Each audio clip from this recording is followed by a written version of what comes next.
The hour of 10 a.m. having arrived, I'm going to call to order the Subcommittee on Legislative Process Reform. Members, you have in your packet an agenda. I'm just going to go over briefly what we plan to do. There'll be a number of items presented to the subcommittee. We'll vote on each of those items individually, and I want to remind members of the subcommittee that you're voting, and other members who are not members of the subcommittee will not be voting, but certainly are welcome to the discussion. And the motion will be to re-refer each of these items to the full Rules Committee. So that will be the process for today. But again, for our guests, you are welcome to partake in the discussion and to offer advice. And if we don't take it here, the full Rules Committee obviously might. So with that, I think we'll start with, do we have a quorum? Not yet. So we don't have a quorum, so I'm going to go down to number 4, discussion of legislative operations training. And Mr. McCormack, is he here?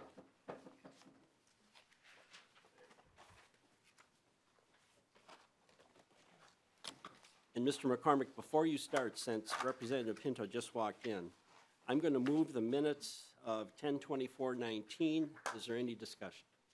Seeing no discussion, all those in favor of the minutes signify by saying aye. Aye. Any opposed, nay. Motion approved. And I will move the minutes of 11/12/19. Is there any discussion?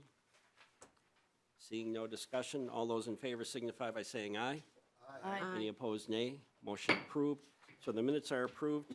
Mr. McCormack, welcome to the committee, and please identify yourself for the record. Mr. Chair, members, my name is Patrick McCormack. I'm Director of House Research.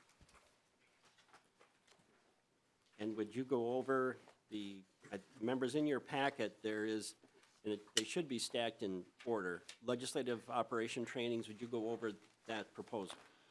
Mr. Chair, members, the proposal is a brief restatement and enhancement of the current practices of training under the Chief Clerk Murphy, myself, Bill Marks from House Fiscal. We have conducted a wide variety of training. The amount of training we've done has increased over the last 10 or 15 years. The training ranges from training for CLAs and LAs and CAs, training for the partisan research offices. The Chief Clerk's office, for example, will do extensive training on how the floor session works and how members can comport themselves on the House floor. The fiscal folks will work on understanding how a budget is prepared and what budget documents look like and what members can expect to see. Our office has conducted new chair training, training for members. We also coordinate training from outside sources. For example, the annual harassment behavior that all members have received is coordinated by our office with an outside contractor providing the training. The NCSL increasingly has a wide range of excellent training services that they can bring to bear. So this proposal would formalize the training and put the chairman of the Committee of Rules and Legislative Administration with the ranking minority member in the business of coordinating and putting together a more coherent schedule and of training, and also will allow a venue for members to ask for specific kinds of training that we don't provide now, that we can easily begin to provide or that we can go find. And so this would formalize what is becoming a growing line of business for nonpartisan staff. Discussion, members. Representative Rumbeck. Thank you, Mr. Chair. And just wanted to ask Mr. McCormack, has this been an annual event, this training? Because I'm not aware that the opportunity for all members, you know, to be trained in this way occurs at prior to every session. Mr. McCormack. My chair, members, no, this is happenstance in the sense that we put together training as requested by a new majority. For example, we'll do a whole bunch of training at first, and then that will begin to peter off. And that usually means that when a majority hits the third, fourth, fifth year, we're doing a lot less training because they feel more confident in what they're doing. And then the cycle starts up again with the new majority. For example, new chair training is something we hit very heavily in the first year of a new majority, as even the people who've chaired in the past are a little bit uncomfortable, but then it withers away. So I think one of the reasons behind this proposal is to prevent that sort of boom-bust cycle and try to create a more scheduled training. Representative Rumbeck, I'd envision this to be much more of a hands-on experience, where we would have members experience being a chair. We would have members experience presenting a bill. We'd have members experience how you amend a bill in various different ways, so that you would actually understand more the process of what happens. And that would be all members, whether you're chairing a committee or not. And I would hope that we would also use, because we have such excellent media capacity, we would have video examples of what is good procedure and what is failed procedure, so that members would be able to envision both and avoid, of course, the failed and concentrate on those that succeed. Well, Mr. Chair, that Representative sounds Rumbeck. fantastic. I would wonder if we wanted to put an additional word in here, include annual training, because, that's been my point, is that we don't seem to have it very regularly at all. Representative Rumbeck, at the first sentence, will design and conduct annual training. Okay, so there, Would you all like right. to make that annual ongoing training or something to that effect? Sure. Let's do So that. Representative Rumbeck offers the amendment in the first sentence to make that conduct annual, ongoing training. Discussion to the Rumbeck amendment. Seeing none, all those in favor signify by saying aye. Aye. Any opposed, nay? Amendment's adopted. Further discussion on legislative training. Representative Saul. Sorry to bring up something like this from a voice not previously heard, but what happens, in a practical matter, what happens to be certain that the effect or the desired impact of procedures is actually what people experience? Representative Salk, if you do this on an ongoing basis, and you do it with the understanding that you're going to have, as close as we can replicate real committee hearings, I think you're going to have an experience that they will be able to say, well, I learned something here, instead of walking into a committee and not knowing what's going on at all, or going to the floor sessions and, again, not understanding what's going on. So the hope is that we replicate as close as possible real experiences, and you see them, and then you say, oh, okay, that's what happens. And either you say that's a good incident or it's a bad one. Thank you. Representative Robbins. Good morning, Mr. Chair. Thank you. I, as a freshman, just want to say how helpful I think this would be for myself and my colleagues, and on an ongoing basis. Now that I've been here a year, I feel like I've learned a lot, but every hearing almost, I feel like I have more to learn. So I really would value this, and I'm sure many of my colleagues would as well. Thank you. Representative Robbins, I think you were in Winona and saw at least a bit of the Winona Model Legislature. Those students go through a preparation that starts in August for an event that happens in November. So the students that you saw there, they all chair a committee. They all present a bill in committee. They all do what's being done here with making committee minutes, and they all have to rotate through. I envision this training to be something like that, so that all of the members would have that experience, and they would know exactly what it is that will happen in a real committee. Representative Freiberg.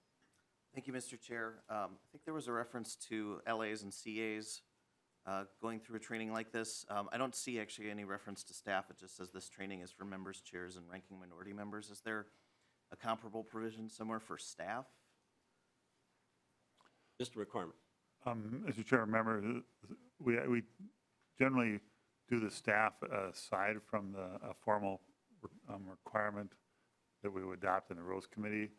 Staff training is a lot more ongoing and a lot more connected to your relationships with the directors of the CIAs and CLAs. For example, we have a new small group of 2 or 3 majority staff who are going to come on in January, and we'll do a one-off training for them. We could create one, but it's a lot more routinized and a lot more something that we probably wouldn't need to adopt a new policy for. Representative Freiberg. Further discussion to what is now the amended proposal. Representative Rumback. Thank you, Mr. Chair. The very last point, bullet point, talks about ways to manage a legislative career. Just wondering, what was the thought behind that one? Mr. McCormack. Madam Chair, members, this document came from working with the chair and the chair's staff. I think it probably,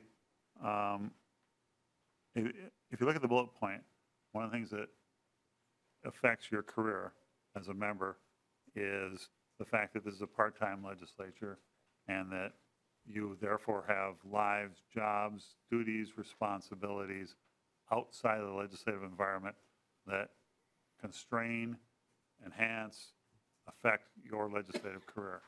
Some of those are formal black letter law requirements that affect what you can and can't do, and others are customs, mores, rules, appearance concerns, and our office, House Research, and to some extent the Chief's Clerk Office will attempt to educate, inform members of how all of these new scary requirements affect their career. We start that right at the very first day with new members orientation, but there's at least some, I think, perception among members that we don't do this on an ongoing basis and that things shift, things change, your requirements that affect you change, and that we should do this. And ways to manage a legislative career are ways to fit your complex life outside of this organization into your expectations of you as an elected member. I envision this part as something that the NCSL is specifically very good at. And there's a whole series of kind of training modules that they could bring that would help legislators understand the pressures of a legislative life. Representative Rumback, we've had a huge turnover in staff across both caucuses. We've also had a very large turnover in members. This is to clarify what even those relationships are with staff and members, so that a staff person knows hopefully that there are limits and the members know that there are limits too, and that should be part of the workplace. And that's eroded a little bit over these turnovers. Well, Mr. Chair, this sounds great. I think that'd be wonderful. Representative Rahman. Sorry, thank you, Mr. Chair. I'm just wondering, will there be some sort of a cost associated with this training that we should limit or consider?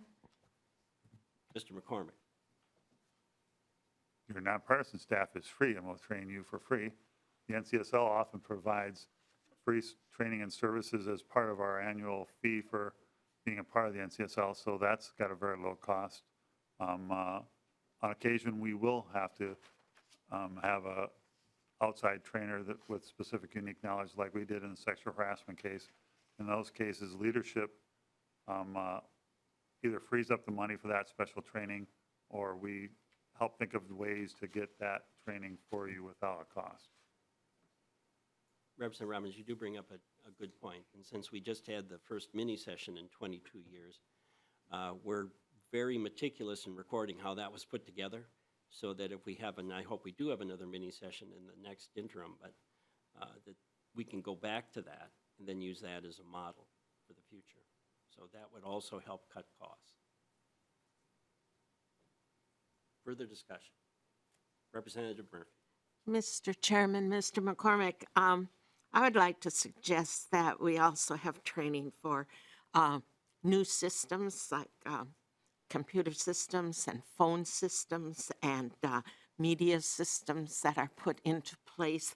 And sometimes without our knowledge, except we get a notice saying on Saturday everything's going to be down because we're putting in something new. And then on Monday, everybody that's affected is expected to know what happened to their system or their computer or their ways of receiving and sending technological experiences out into the cloud or the world or the whatever. And there's got to be people that give trainings to everybody, so we would all have somewhat of the same starting out point. Just, Mr. McCormack. If you want to make an amendment, I could suggest one, or we could just take that as something that we would work on. just work on it. Mr. McCormack, that does raise a good point, because even in the new cubes that have now been assembled throughout this building, and they're a big improvement over the previous cubes for legislative assistants and others, you will notice that there seems to be an omission about legal-size paper being stored in those new cubes.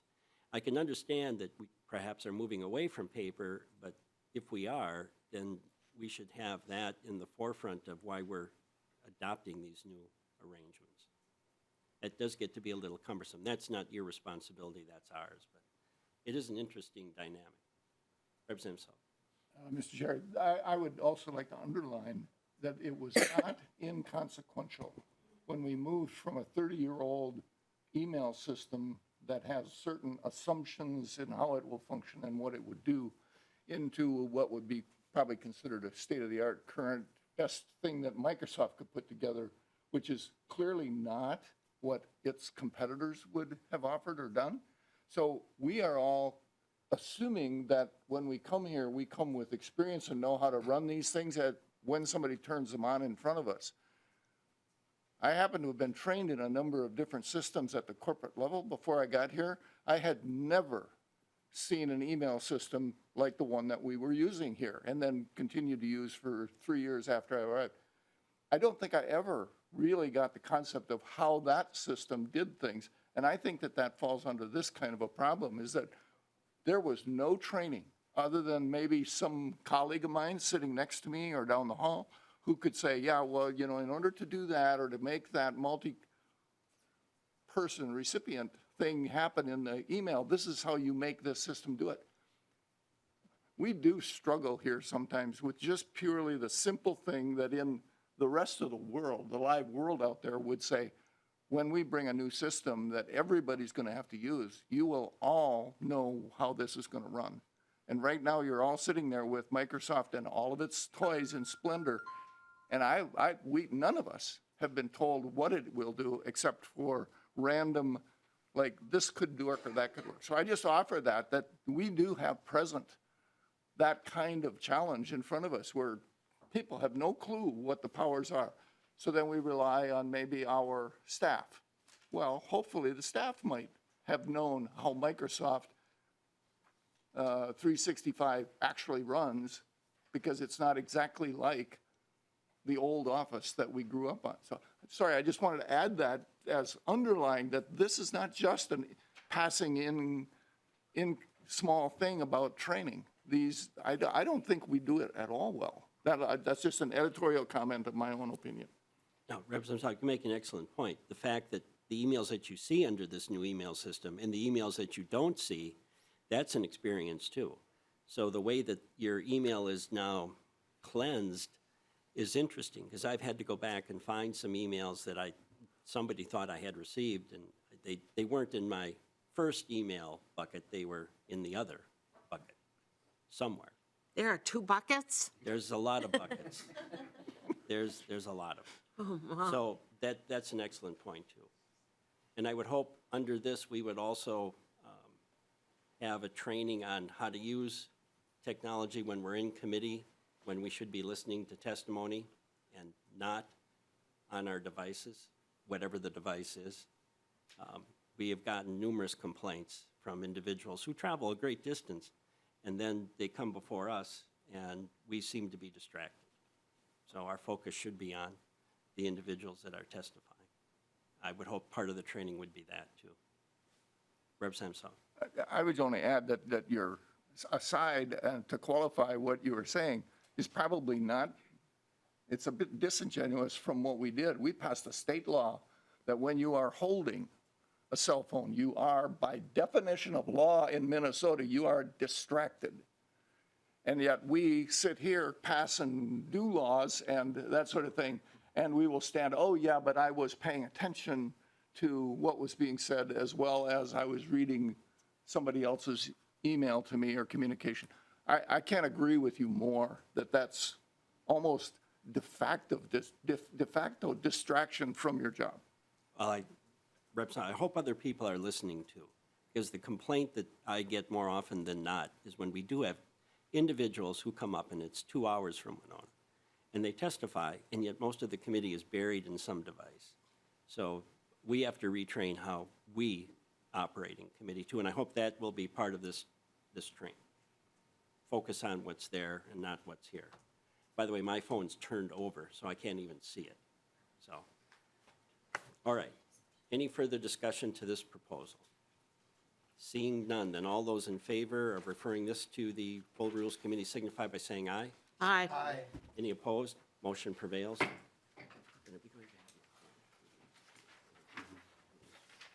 So, Mr. McCormack, we may need you to come back for number 5.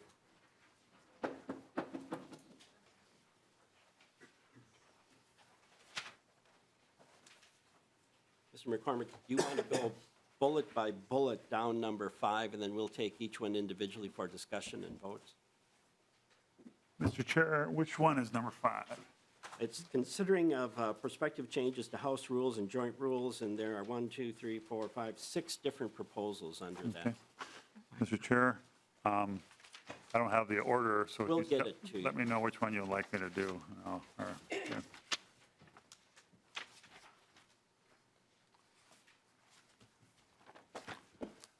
Mr. Chair, members, there are a number of proposed rule changes that are in front of you. The first document has 2 changes, and it's all to the same House rule.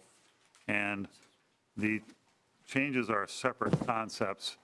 They appear before you because you should probably see how it fits into the given rule. The given rule is House Rule 6.40. It is the House's rule regarding regulation of conference committees. Conference committees are substantially regulated by joint rule, but there is a second House rule that touches on some components. The first change is in paragraph C. It requires the chair the House chair of a conference committee who holds the gavel to call a public hearing of the conference committee, and that is with the exception of Sundays and holidays. That mirrors the exception that is in joint rules. Discussion, members.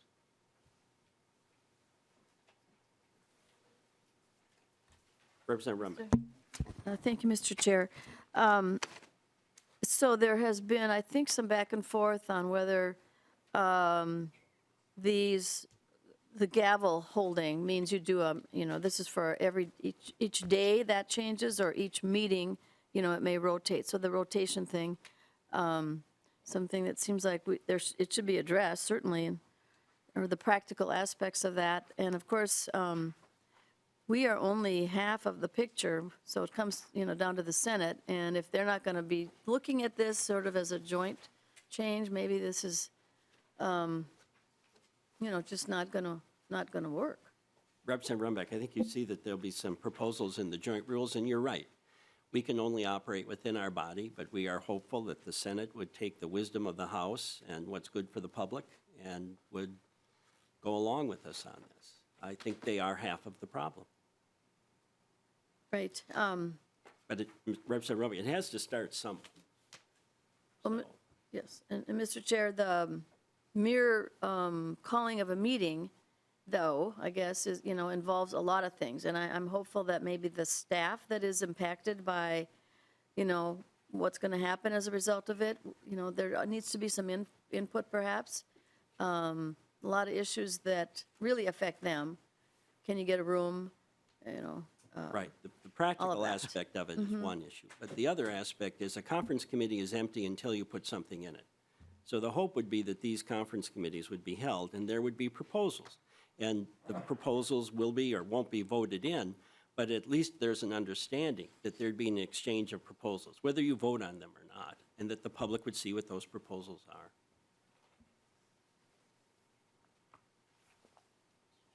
Representative Pinto. Thank you, Mr. Chair. I have limited experience with this. This is my first session being on a conference committee, but very much had the experience of the Senate not calling hearings. And I guess it seems to me that that what you were just saying, Mr. Chair, about or what have implied in it to me of having this public space where hopefully then proposals are actually being put forward. I think this makes a lot of sense, and I'm supportive of it. I do want to just make reference to Representative Runbeck's first comment about there being some ambiguity that I've seen in terms of whether the gavel changes every day or every meeting based on weekends and holidays, and that's something that I guess I'll have to think more about. I just remember that being an issue that had come up with us this spring, as the Senate was not calling a meeting like on a Saturday, and we would have called the meeting on a Sunday then, and certainly would have had the gavel if they chose not to call their meeting on the Saturday. And so that may be something. I guess I'll keep an eye on that as opposed to making a proposal for a change at this point. But as far as the idea that when we have conference committees, they should be having a hearing each time, that makes great sense to me. So thank you, Mr. Chair. Representative Rumbeck, Representative Pinto, the Senate suffers too from a large turnover of both members and staff. And the institutional memory of what conference committees should actually do, has faded. So we're bringing it back. Further discussion. So, Mr. McCormack, would you like to go over Part D? Members, Mr. Chair, Part D requires a written or electronic copy of the report to be placed on the desk of each member of the House or delivered electronically 12 hours before action of the report by the House. This mirrors the joint rules. However, what's not included is the waiver for the end of session. The waiver takes place after the last Wednesday at the end of session, and that means that on the Thursday, Friday, Saturday, Sunday, Monday, the last 5 days, you don't have to have a 12-hour waiting period. If you adopted this rule, that would mean that a conference committee report that came to the House floor always had to sit for 12 hours, and that would mean that the latest a conference committee report could come on the last day of session would be 11:59, which would give you 1 minute to vote for it if we were adjourning at midnight. So practically speaking, it would be the morning of the last day conference committees would have to arrive with their reports. There is a waiver allowing a majority of all members to waive the rule. Discussion. Representative Rumbeck. Thank you, Mr. Chair. So it would seem to me that the last sentence somewhat negates the whole point of it. So as particularly by allowing the decision to suspend the rules to be made by a majority vote. So, I mean, there's hardly any meaning, and, you don't really, it pretty much is going to happen by whoever is running the chamber and running the show. So was there discussion about whether it'd be a 2/3 vote or something on that order? Representative Rumbeck, you can offer an amendment. I can offer an amendment, okay. And if not here, and then the full Rules Committee. But Well, I mean, it's just, Mr. Chair, it does seem that if we really believe this is a good thing to do, and I think we do generally, you don't want to have it be too simple to be overruled. So, I mean, I would suggest at a minimum, we have a 60% vote. About that, that's called I don't know what that's called, but Well, Representative Rumbeck, these don't operate in isolation either. I would hope that if we had deadlines to conference committees, where those conference committees would be concluding their work well in advance of the end of session, so that you wouldn't have them concluding in that last week. You'd have them concluding a week or more before the end of session, that this wouldn't be needed. And that's another part of what we're going to discuss here. There is no one way to fix this thing. There's going to have to be several fixes to do it. And then they'll have to be enforced. But you do make an excellent point. Mr. Chair, I mean, I think that somebody has suggested that on the committee, we don't have a lot of folks that have actually chaired conference committees. So, I mean, this may be a better point to have discussed in the Rules Committee. All right. And I would hope Representative Rumbeck and others would bring it up. But also bringing up the staged way of how these conference committees should conclude their work. That we shouldn't be concluding them in that last week. They should be concluded before the last week, which pushes everything back you start to take a look at what happens here. Representative Salk, you have a Start question? Session in January. Mr. Chair, sometimes I find it interesting as we talk and these kinds of things is that we actually are inferring a solution and/or a challenge that isn't present in the discussions. So have we discussed and decided that we are going to do the thing that should come first? In my order of what matters, if we talk about how to shut off the engine, but we haven't talked about whether or not we're going to quit moving, that's the way we end up doing these kinds of things. And it's just, in some ways, it's a little quizzical to me. So why wouldn't we be deciding that there will be a deadline enforced and enforceable to when things must be done that actually exists? Not one that can be pushed aside or stepped aside, but one that the only way around it would be to get to the next session kind of construct, I'm thinking.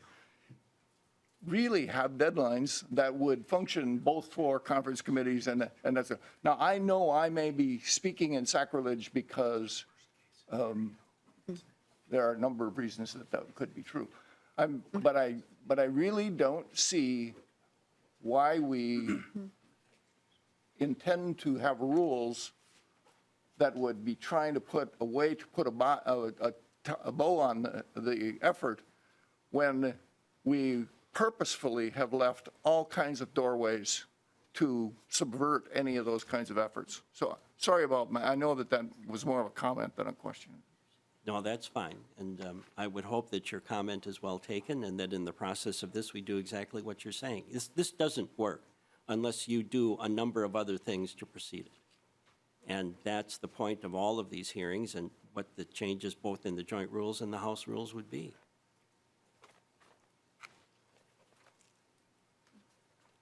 Further discussion on this proposal? Then all those in favor of moving this to the full Rules Committee signify by saying aye. Aye. Any opposed? Motion prevails. Mr. McCormack, the next one. Mr. Chair, members, the next change is Two people said. entitled Keep the 12-Hour Rule Until Adjournment of Session. This is a proposed amendment of Joint Rule 2.06. If you turn the page to the back side, you'll see the changes. We delete the current language which sunsets every session, the 12-hour rule after the last Thursday that you can meet in session. And by deleting that provision, it absolutely mandates a 12-hour period before you vote. So there is no waiver in this, unlike the last version, the House-only rule. This absolutely prevents adoption of a Conference Committee report that comes in the last 12 hours of legislative session. Discussion. Representative Pinto. Thank you, Mr. Chair. And so I guess I'm wondering why the different approach then in the joint rules. Is it because there couldn't be that majority waiver, or is this an alternative path for us to consider whether having a majority waiver is in the rule we just passed to move along, or this is another option? I'm just trying to understand how to think about these two proposals in conjunction with one another. Mr. McCormack. I think, Representative Pinto, I think this is just another option. The key difference is that this is in joint rule. When you're trying to create a kind of a hard and fast deadline, you have a choice.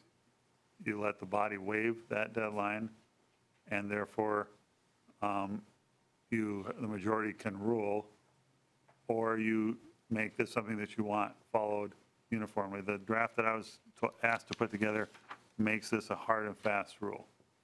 So just to carry it through, in the last day of the legislative session, that morning, Conference Committee reports could arrive and as they arose, let's say one came in at 9 a.m., was finished, electronically delivered to all the members. That means at 9 p.m. you could still vote on it, and you'd have 3 hours before mandatory adjournment.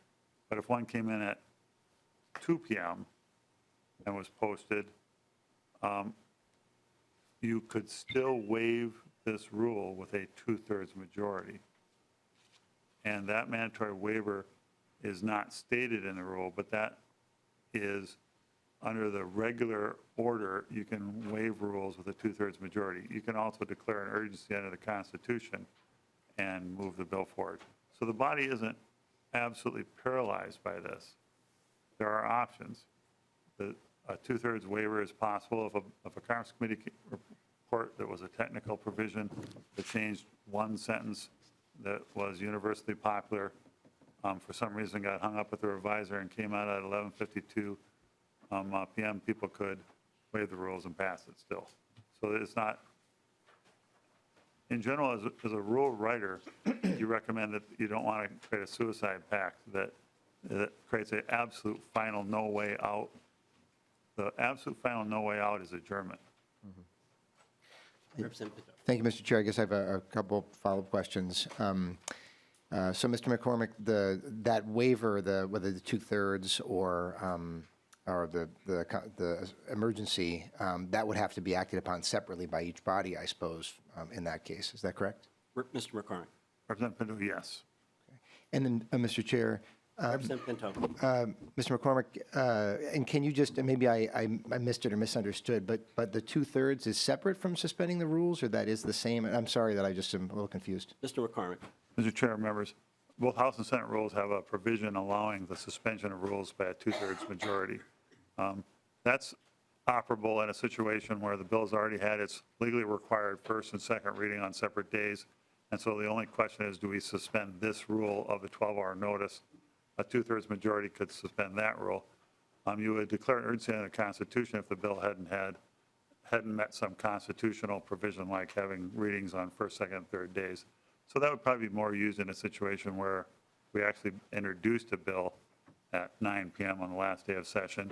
There's no way you could do a first and second reading and on separate days. So you might declare an urgency under the Constitution and give it its first, second, third readings and move to final passage. And, Mr. Chair, Representative Pinto. so, Mr. McCormack, and so that would also, though, be a 2/3 vote if it was an urgency under the Constitution's, the same Yeah, threshold? Madam Chair, Mr. McCormack. yes. All right. Thank you, Representative Pinto. Thank you, Mr. Chair. And I guess well, this is helpful to understand then that as I'm hearing Mr. McCormack, it sounds like this is just sort of an alternative path, and if we pass this, we'll be sort of giving the Rules Committee a couple of options in terms of a waiver, whether majority waiver or essentially the 2/3 waiver if we go this path, as I'm understanding him. Thank you, Mr. Chair. Yeah, Representative Pinto, I understand that this would give the leadership something to do with the Senate in negotiations, too. Thank you, Mr. Chair. Any further discussion? Representative Freiberg. Thank you, Mr. Chair. So, Mr. McCormack, just so I'm clear, so the language that we're deleting about the, giving us the permission to not have a 12-hour rule if things occur after essentially the last Thursday of each yearly session. I assume the purpose that language was put in there in the first place was to give us some flexibility the last 4 days of session. Is that a correct statement? Mr. McCormack. Madam Chair, members, there's a couple, there's a number of provisions that are designed to give maximum flexibility. For example, the Rules Committee can report at any time, no matter what order of business the floor is on. That allows essentially a kind of a privileged report of the Rules Committee if there's something that has to be taken up quickly. The Rules Committee suspends by resolution every year some of the requirements that give additional notice for posting bills at the end of session. This rule is an automatic suspension of the 12-hour rule for Conference committees.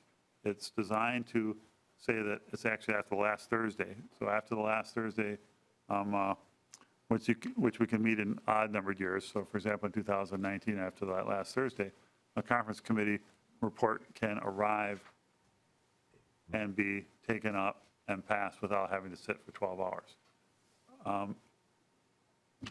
Going back to when this was adopted, I think the pattern was that a large number of conference committees were held with a large number of big, little, important technical issues, and they could come at the floor session fairly fast.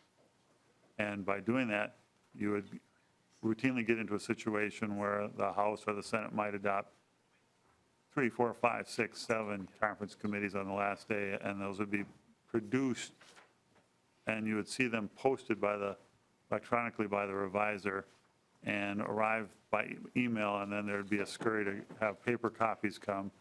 And quite often the leadership would say, everyone should now have the tax bill or the bonding bill, and we're going to take it up in 30, 45 minutes.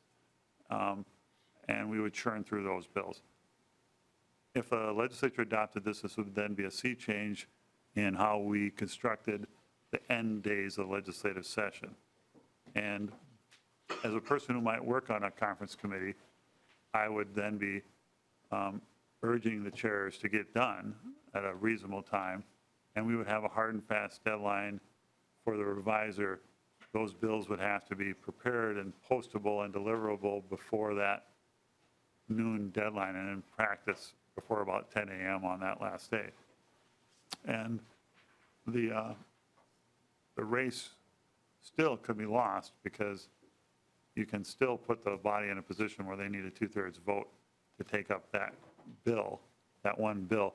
But in general, if you adopted this rule, the vast majority of conference committee work would probably back up a day, would start to be, instead of finishing on the Sunday night with the actual work and rushing to the reviser, the latest advisable time that I would state would be finish on Saturday, get these bills to the reviser on Thursday, Friday, Saturday, so that on Sunday they could be processed by the reviser and made clean and arrive at the latest by Monday morning. I think those are my comments.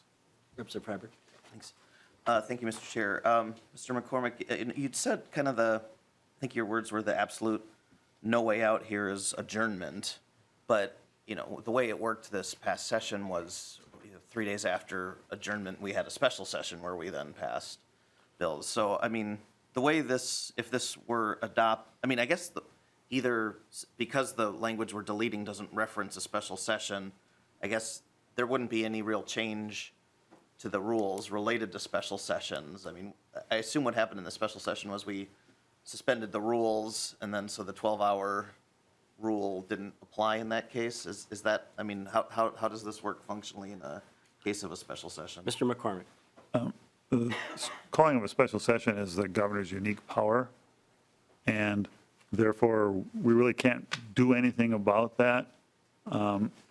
This year, for example, the governor agreed with legislative leadership on a process to finish in the 4 days after session, and therefore the governor then consented and called a special session. In a special session, it takes 5 days to pass a bill, because you give first, second, and third reading on 3 days in the first body. And then on that third day, the second body picks the bill up and gives it first reading, and then they have to have second reading and then third reading. So that's a 5-day special session. The way around that is for one or both bodies to declare the urgency under the Constitution and give first, second, and third reading on the same day. That allows a bill to be passed the day it arrives on the floor, and allows the work of the conference committee, of the special session, to be expedited. Representative Rumbeck. Were you? No? Okay. Representative Saul. Mr. Chair, I don't know if anybody wants to take time. Maybe I should go offline and get the answer to my question. I'd be happy to do that. What I'm finding in this discussion right now is the huge chess game that we play. And essentially, we go to the public and we ask them, would you please vote and declare who is going to be the majority? Let's just cut to that. So when they declare who's going to be the majority, we then set up a bunch of rules on how we are then going to produce forward with those as locked in times and numbers. So it takes a vote of the majority to do whatever we're going to do. We meander our way through to the end, and we just throw that all away because that becomes an annoyance. The fact that we agreed what the majority would be is now an annoyance. So we just screw with the clock and screw with time. And then right now, I find it interesting, and this isn't the first time that I've experienced this. So being I'm close to the door, I can see the door from here actually, that I think it's interesting that as I am coming to the end of this circuitous path, I find that the one significant piece of business that we are doing is trying to figure out where and when will the end be declared, because then I will decide how many things I'm going to load into the process, how I'm going to front load all of the thing, make everybody really busy so that at the end, my bill will have to get voted on because of rules of dates by and that sort of thing. This is just plain deciding to not have a legislature. Because in the end, all we're deciding is to when are we going to start this circuitous process. And then maybe we'll have an end by the time we get to it. I know that I sound energized about it, but I am very curious how the public should be at peace with this effort to kind of never allow the end to happen. Maybe we should just do that. Say that we are in continuous session and that we just get voted in and out of that continuous session, but that this artificial ending that we all lay down and submit ourselves to doesn't really exist. I have sat here and watched it be manipulated to every end, and we are not respecting it in any way. Now, I know that in all my previous life, when an end was declared, it was an end. But this is a place which is interesting that by a majority or by somebody else's statement, we can push the end to an interminable time. And I think we're doing that on purpose because we're in love with the fight at the end, the adrenaline of that. And we're not really interested in being done talking about something, which is kind of the purpose that the public expects. The public expects us to take up an issue, discuss it, and then vote to be done with it. And then they will go on living their lives within whatever we've passed. We really have started to mess with that. And I can see it coming every year. And I know you can. And I know I'm just loud and noisy about this. And it's apparent that the legislature is yet happy to do that. And I find that, I guess I'm that's a statement of some protest, so. Thank Further you, Mr. discussion, Chair. members? Seeing no further discussion, then I'll move that the proposed joint rule change be referred to the full Rules Committee. All those in favor signify by saying aye. Aye. Any opposed, nay. Motion prevails. Mr. McCormack, next on the agenda.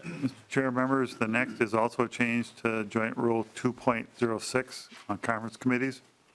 And you'll see it's on the first page this time in the underlined language. It requires a chair holding the gavel to call a public conference committee meeting every day, weekends and holidays accepted.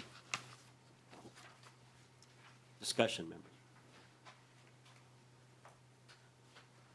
Representative Rumback. Oh, thank you, Mr. Chair, and I was actually thinking about this one.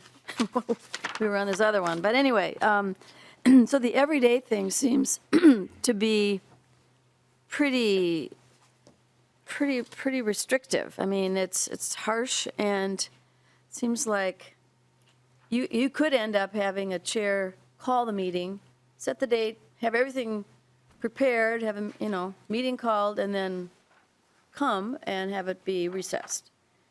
Right? I mean, I don't think we have found a way around that. So, and you have, at the same time, you've notified a lot of people who are going to come and waste their time. I mean, it just seems like, looking at the downsides here, that this may be a bit harsh and hard to implement, not really satisfactory. Representative Rumback, I think you're correct, but the other side of it is this. Unless we have some type of a stepped process, and if you're going to have a drop-dead deadline for our conference committee, then people better focus on what you're going to put in the conference committee.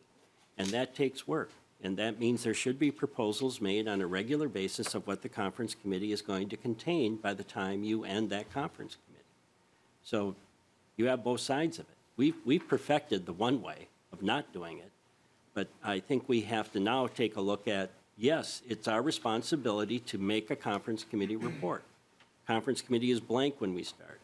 So every day, there should at least be proposals or discussion of what might go in that conference committee report.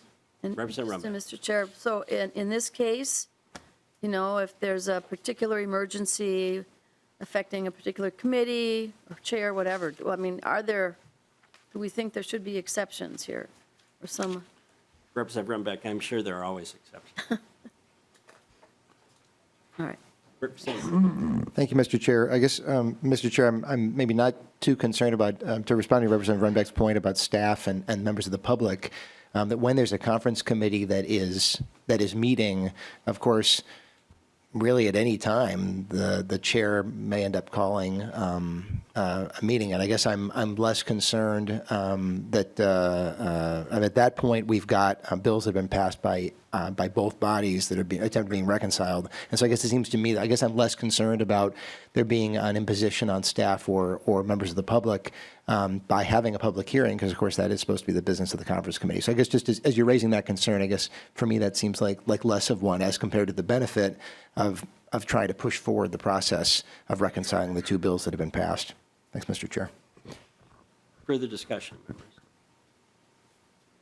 Seeing no further discussion, then I'll move that the proposed joint rules change be referred to the full Rules Committee. All those in favor signify by saying aye. Aye. Any opposed, nay. No, Motion prevails. Mr. McCormack.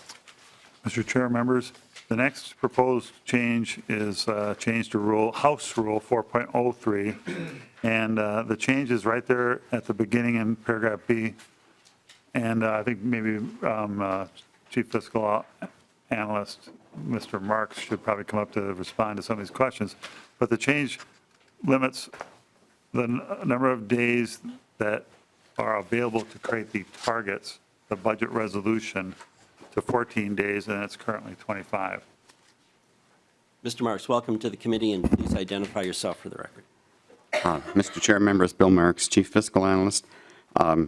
This would, it would take 11 days off the possible length of time to develop the budget resolution here after the forecast. The point I would make on this, the current rule says within 25 days, so it can be done sooner now.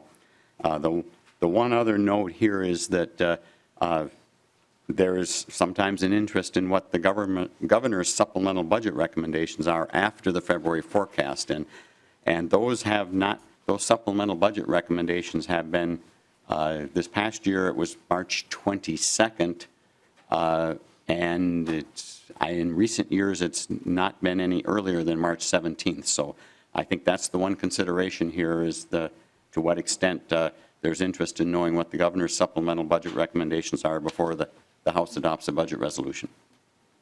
Discussion, members. Good point. Representative Murphy, did you I want? thought that was the last thing Mr. Marks said was a good point. Representative Pinto.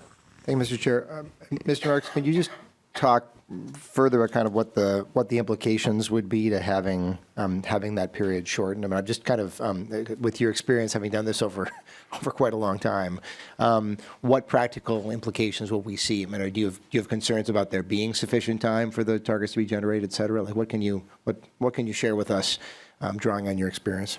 Mr. Marks. Mr. Chair, Representative Pinto, the key information we get is the February forecast information, which is typically the end of February.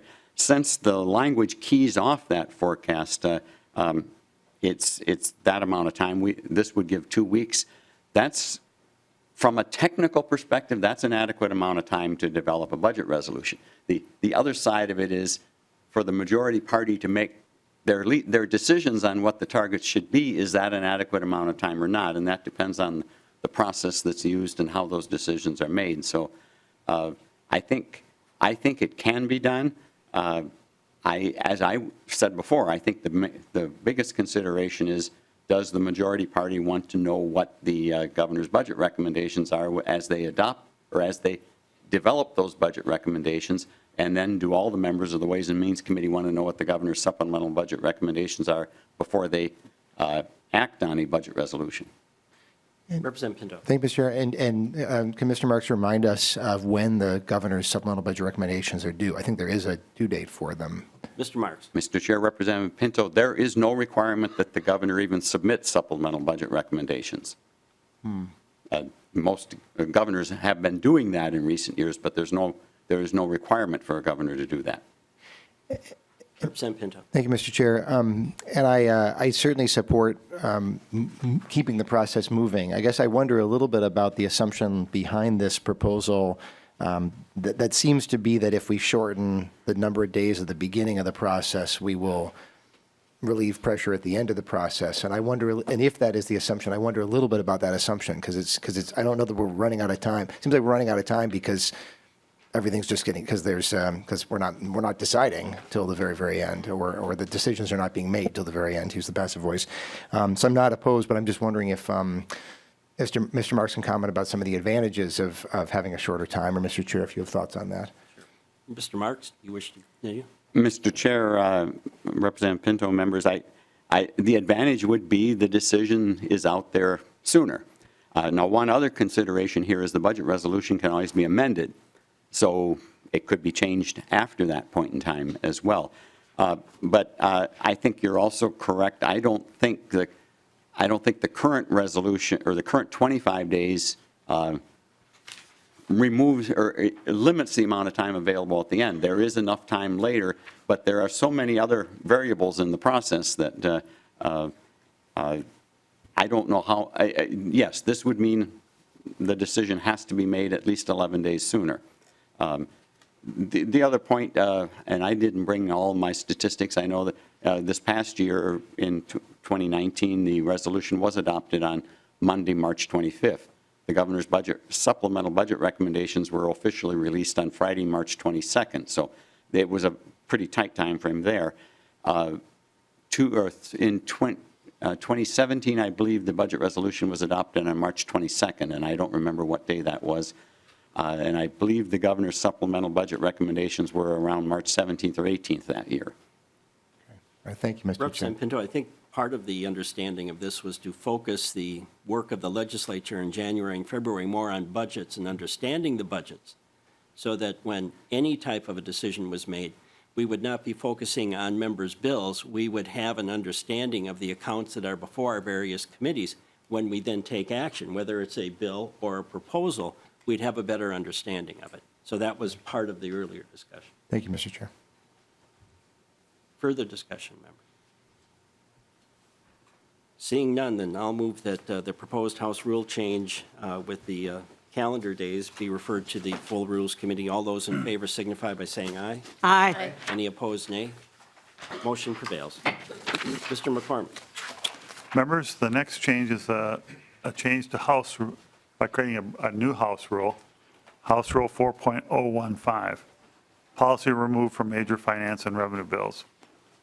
We know what a major finance and revenue bill is. They're defined under House Rule 4.03. So this proposed rule states that those bills must not contain policy language that is not directly related to a fiscal decision made in the bill, or that has no fiscal impact, or a negligible fiscal impact as defined under Rule 4.10. So the question always rises, what do you mean by no fiscal impact? We also have a rule that defines that. If a bill, an omnibus bill, maybe the omnibus agriculture bill, came to the Ways and Committee and it had a whole bunch of policy provisions, the chair of Ways and Means would prepare an amendment reviewing and removing all of the policy that had no fiscal impact or a negligible impact. And that would have to happen, that amendment would have to be prepared before referring these bills to the General Register. Now, the Ways and Means Committee could choose not to adopt that amendment.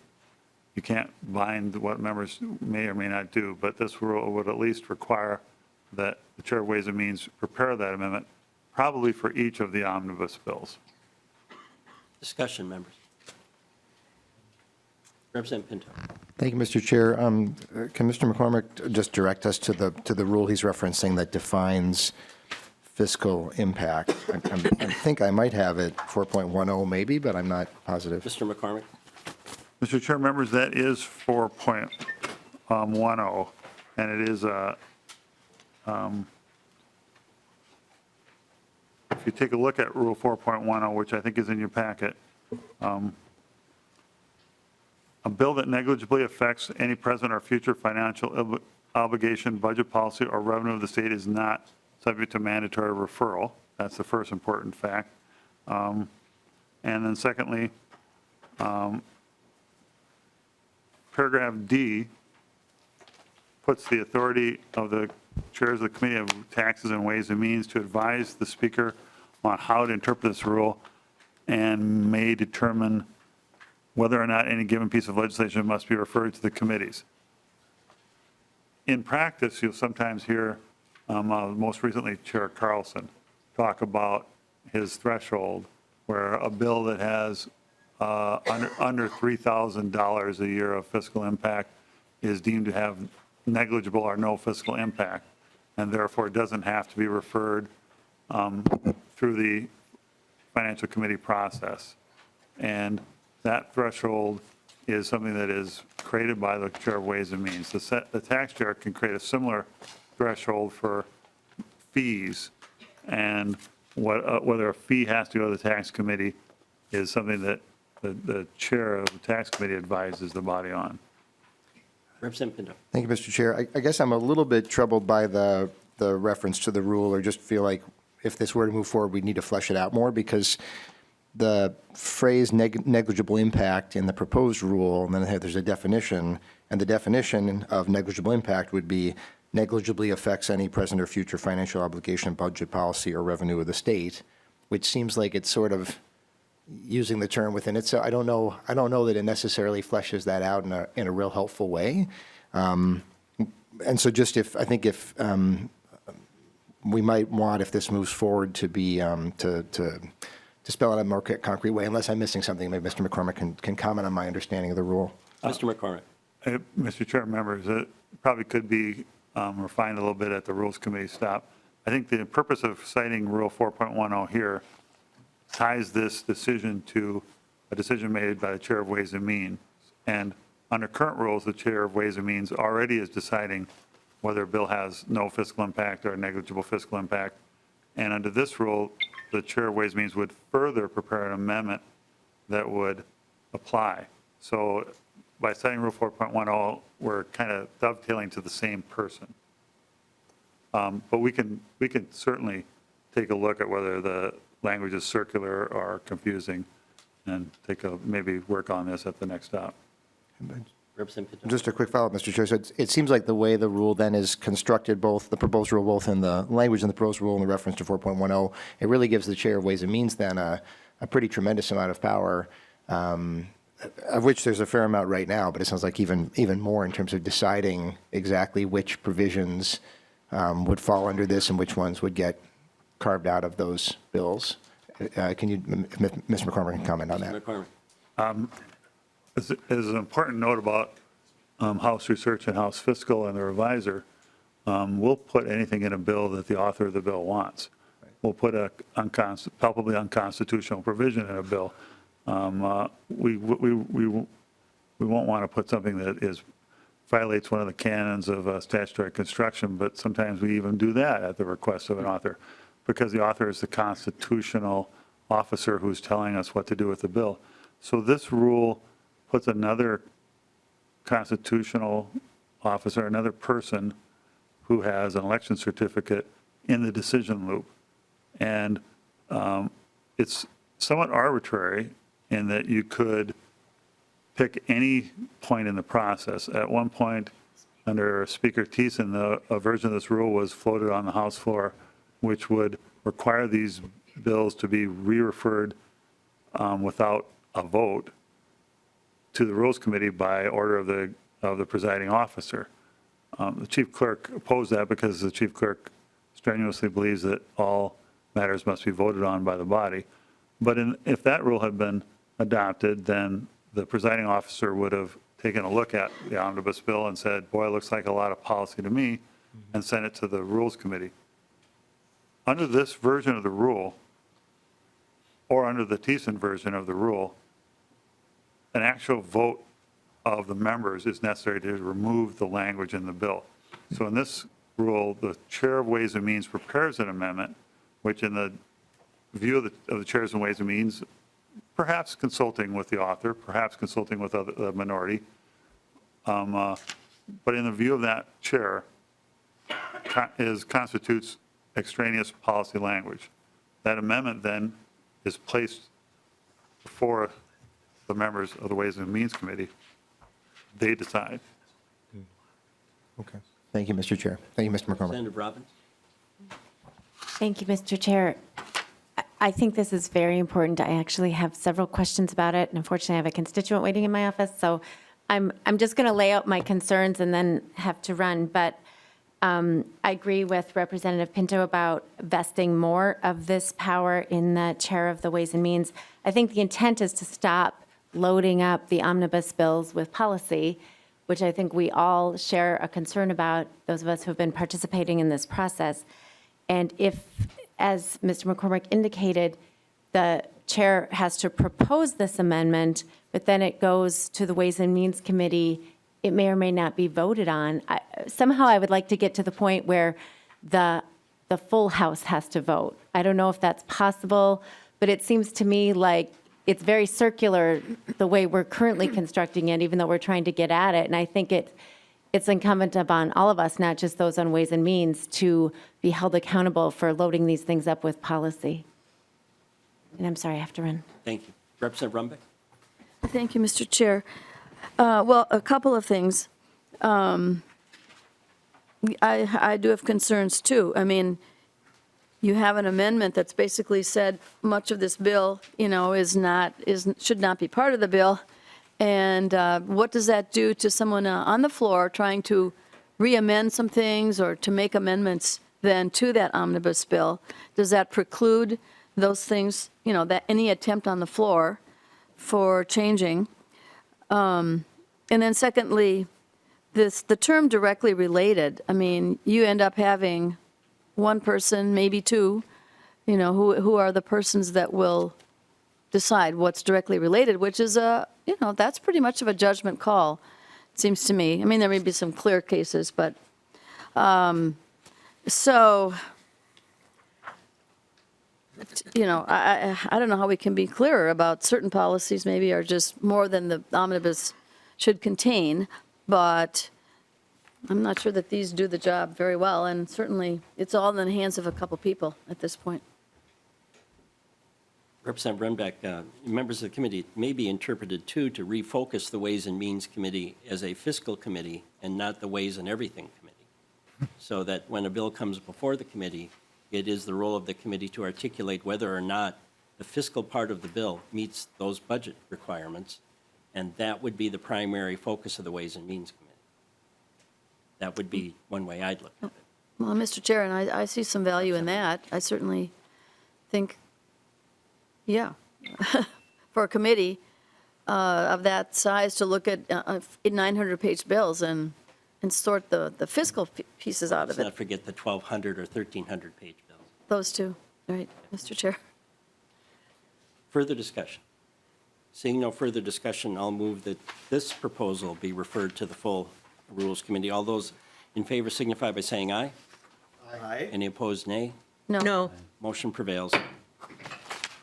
Mr. McCormack, the last one on the Mr. Chair, members, the last I just, proposed rule change before you is a slightly different version of the rule you just adopted. This one applying to the joint rules. policies never gonna get passed. This is more of a plenary approach. There is no enforcement mechanism, but it simply states that major finance and revenue bills must not contain policy provisions not directly related to a fiscal decision made in the bill.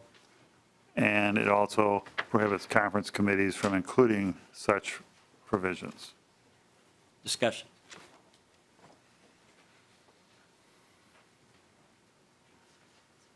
Seeing no discussion, perhaps we had the discussion on the last one. So all those in favor of this proposal being re-referred to the Rules Committee signify by saying aye. Aye. Opposed, nay. No. Motion prevails. Members, that concludes our work for today, unless we have someone who wishes to testify on any of this in the audience. I had no requests for testifiers, but if they do, they're welcome to come down. Mr. McCormack, thank you, and thank you to your staff. Any discussion by members at this point? It's been a barrel of fun. I don't anticipate this is the last meeting of this committee. I would hope that in January, we may have a meeting or two yet on related issues to this. So I want to thank the members of the committee and also the members who attended over the 4 committee meetings and then the 2 committee meetings that we had in December, too, before session started. So with that, meeting is adjourned.